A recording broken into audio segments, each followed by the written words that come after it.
স্টেডিয়ামে মেক্সিকোকে হারানোর পর ফার্নান্দেস বলেছেন তার স্বপ্ন পূরণ হওয়ার কথা। 22 বছর বয়সী এই মিডফিল্ডারকে ধরা হয় আর্জেন্টিনার ফুটবলের লম্বা রেসের ঘোড়া।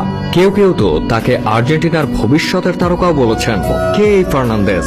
2001 সালে জন্ম ফার্নান্দেসের। বেড়ে ওঠা ফুটবল ইতিহাসের অন্যতম সেরা তারকা মেসির শহরের কাছেই। মেসির জন্মভূমি রোজারিও থেকে বুয়েন্স আয়ার্স প্রদেশের মফস্বল শহরের দূরত্ব 20 কিলোমিটারের মতো।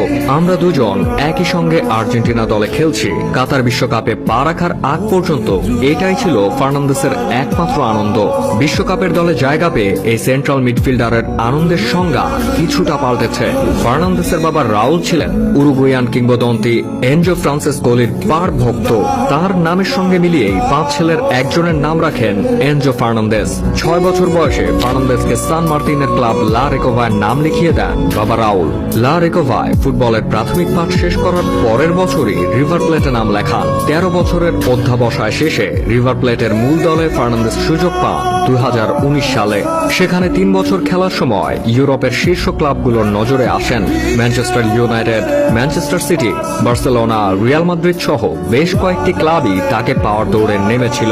শেষ পর্যন্ত তাকে দলে ভেড়াতে পারে বেনফিকা, কিন্তু সেখানে বেশি দিন থাকতে হয়নি। আরও বড় ক্লাবের কিনারায় ভিড়ে তার তৈরি। মূলত 2022 সালে এনজোর ভাগ্য বদলের বছর। বেনফিকার হয়ে 24 ম্যাচ খেলে 3টি গোল করার পাশাপাশি 5টি গোলে করেছেন সহায়তা। এই 5 সহায়তার 2টি আবার চ্যাম্পিয়ন্স লিগে। তাতেই ডাক পান লিওনেল স্ক্যালোনির আর্জেন্টিনা জাতীয় দলে। সেখান থেকে 2 মাসের মধ্যে বিশ্বকাপে। এর পরের ইতিহাস তো সবারই জানা। বিশ্বমঞ্চে আলো ছড়ান, জেতেন সোনালী ট্রফি। আর তার উপর চোখ পড়ে চেলসির।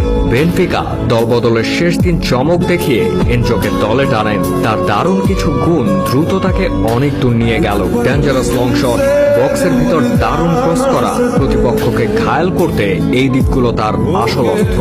সবকিছু শেষ কথা, এনজো এই অল্প বয়সে একজন টপ লেভেলের ফুটবল